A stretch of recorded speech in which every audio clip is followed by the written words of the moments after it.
Relatos. Contamos lo que hacemos para saber lo que sabemos. Esta es una estrategia de divulgación del conocimiento del pregrado de Ciencia Política de la Facultad de Derecho y Ciencias Políticas de la Universidad de Antioquia.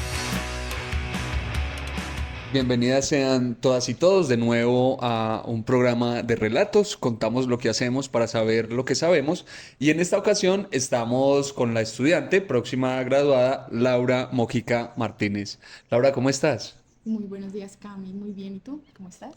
Muy bien, Laura. Muy contento también por el resultado que tuviste con tu trabajo de grado. Contanos qué hiciste, qué encontraste.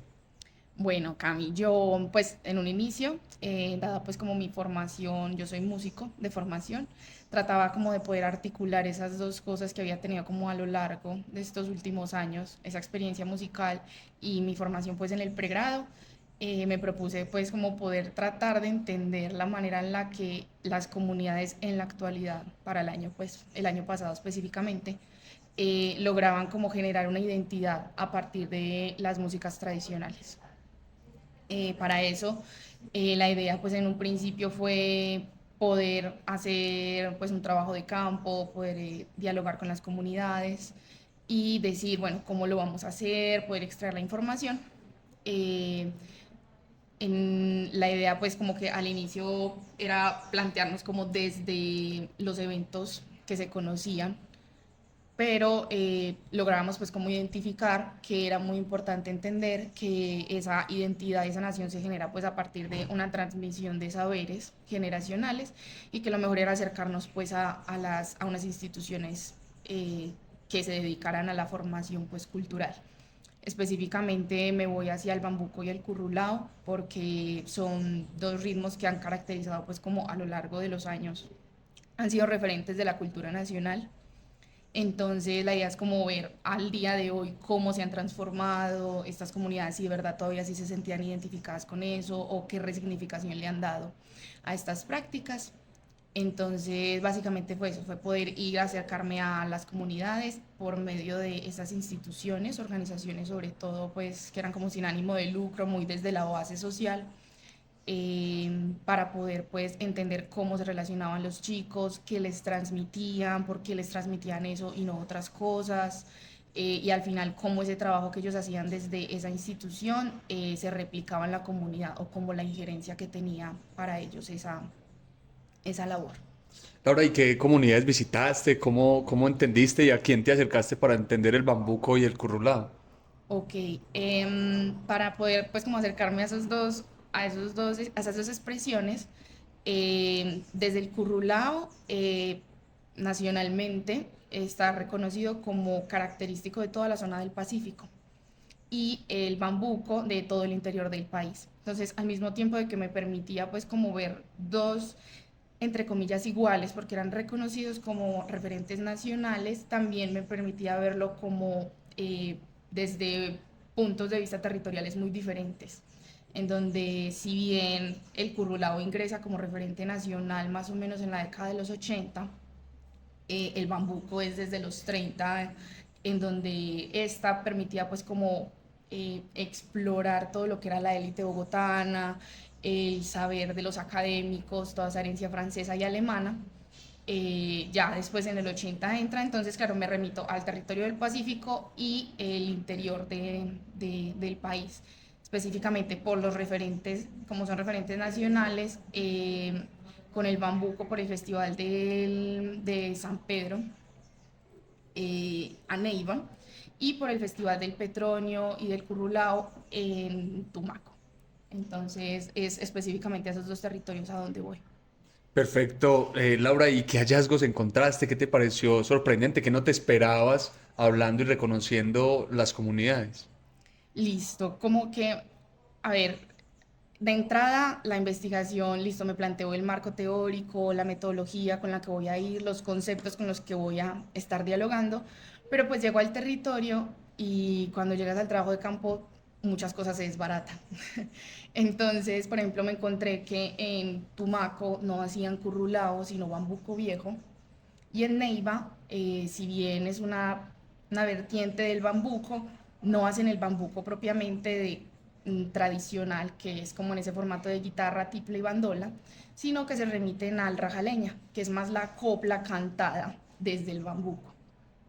Eh, entonces, claro, como que lo que me encuentro es, si bien desde un Estado nacional se han estipulado unos referentes donde a este territorio lo identifica tal cosa y a este territorio tal otra, desde las comunidades no tanto es como que no hacemos nada, pero de alguna manera dicen, sí, eso puede ser de acá, pero es que nosotros hablamos desde otras vertientes. Este bambuco viejo o este rajaleña de verdad sí dicen quiénes somos, dicen qué es lo que hacemos, que han contado nuestra historia. Entonces, por ejemplo, en Tumaco, con el bambuco viejo, dicen, sí, pues aquí la gente llega buscando currula o no, váyase para Buenaventura. Nosotros aquí en Tumaco hacemos bambuco viejo, es un saber un poco más, por decirlo de alguna manera, primitivo, en donde los golpes son bruscos, la voz también funciona de una manera diferente, los instrumentos se fabrican de una manera diferente. Si bien pues es como el mismo formato marimba, cununos y esto, son tratados de una manera particular. Y lo mismo en Neiva. Al final como que el resultado fue que es mucho desde el campesino, no tanto desde la estudiantina y la formación académica que se promulgó en los años 30, eh, sino que estas personas pues como que resignifican mucho la labor del campesino a través del rajaleña. El rajaleña narra el diario vivir del campesino en Neiva, con toda la transformación con la reforma agraria, cómo llegaron los políticos, los inversores allá y empezaron a generar como esas dinámicas de cambio y de relacionamiento entre ellos. Entonces la fiesta, la parranda, cómo ellos se dedicaban a tirar sátiras hacia los políticos. Entonces, como que eso fue lo que fue arrojando el campo, como un universo no muy ajeno, pero sí diferente con muchos matices a lo que la teoría pues me había arrojado en un principio. Perfecto, Laura. Ahorita comentabas que cuando llegaste a campo, todo lo que habías construido y las ideas que te habías formulado y las teorías que habías construido previamente, como que no cuadraban. ¿Qué era lo que no cuadraba? Ok, cuando empecé a hacer como una construcción de los conceptos, sobre todo, fue como, listo, yo voy a mirar qué se ha estipulado hasta el día de hoy, porque hasta el día de hoy se conoce en ese momento el currulado como se conoce, qué les enseñan, por qué eso y por qué no otro, los chicos cómo lo reciben y cómo esa institución se lo transmite a la comunidad. Cuando yo llego, por ejemplo, a Neiva, ellos trabajan en articulación, entonces yo trabajé con la Fundación Cultural Tuco Reina en Neiva y ellos trabajan en conjunto con Fundación Batuta. Entonces, claro, si bien es un saber eh, muy local, muy desde el campesino, a la actualidad lo han traído en articulación muy fuerte con la academia. Batuta es un programa que funciona desde lo sinfónico. Entonces es como que, bueno, vamos a ver cómo hacemos que estos chicos, también que son contextos muy densos, eh, no hacen como música por hacer música, en el caso de Tumaco, música por hacer música del disfrute, del vínculo con su ancestralidad, con su espiritualidad y porque al fin y al cabo eso les permite contar una historia de quiénes han sido, sino que por ejemplo en Neiva también ocurría que no es como música por hacer música y sí nos identificamos, pero al fin y al cabo es un instrumento por el cual nos podemos hacer notar ante la institucionalidad y una forma en la que decimos aquí estamos, hemos pasado por una cantidad de condiciones adversas por el conflicto. Entonces como que se disociaba mucho el uno 2 3 que yo me había planteado o la idea de decir esto es tradicional o esto es folclore o esto sí y esto no, ellos lo tenían de pronto más difuso, mientras que yo como que ya había definido algo súper marcado y unas líneas divisorias súper claras, cuando es como que no, tenemos en Tumaco hay un diálogo, si bien generacional, muy estricto también en su forma de enseñar. Eh, en Neiva las cosas sí se han visto más entrelazadas, en donde el saber tradicional de verdad se debió vincular con la modernización de las prácticas y deben entrar como a eso. Y de entrada pues el cambio de que no entré a mirar en Tumaco Currulao, sino Bambuco Viejo y en Neiva raja leña en vez del bambú. Perfecto, Laura. Entonces, ¿cómo fue ese contraste entre lo que tenías construido? ¿Cuáles fueron esos problemas de todas esas construcciones previas que tenían, enfrentarlas o contrastarlas con el campo?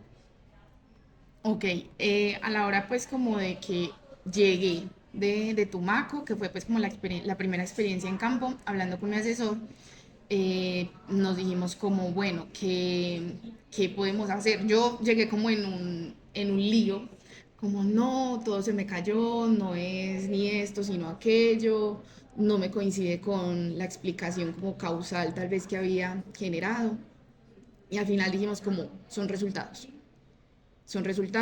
eso al fin y al cabo como que dejaba mucho que hablar, dejaba mucho que decir, precisamente es como, esto es lo que está institucionalizado, esto es lo que hay difundido, esto es lo que se ha construido y esto es lo que la comunidad está pidiendo y eso es lo que la gente está diciendo. Entonces también era como que tomó un rumbo muy bonito el trabajo, porque en un inicio era como rastrear y al final terminó siendo como estas comunidades están pidiendo esto y están hablando desde acá. Su ejercicio político, comunitario, ciudadano, de como trabajo orientado a la paz, porque ambas comunidades pues, e instituciones, su trabajo a partir del arte y esa formación de identidad lo hacían en razón de todo el conflicto que habían tenido en los territorios. Entonces, tomó más que todo como ese toque ya de listo, vamos a poner a hablar a la comunidad en razón de lo que se está diciendo o se dice de ellos con lo que ellos quieren, tal vez decir sobre el tema y de qué los identifica. Entonces, más o menos así fue como el diálogo al que llegamos de decir, no descartamos la teoría, porque al fin y al cabo es eso, pero fue sobre todo problematizar la idea de, bueno, en qué punto entran a confluir esas dos percepciones, tanto de la academia como desde lo comunitario. Perfecto, y allí también se encuentra esa riqueza de lo que hacemos, ¿cierto? De las formas en que utilizamos para poder encontrar aquellas cosas que terminamos por decir en nuestros trabajos de grado y también en nuestra producción académica. Laura, te agradezco mucho por este espacio que le dedicaste al proceso de trabajos de grado. Te felicito muchísimo y muchos éxitos afuera. Muchas gracias, Cami, igualmente.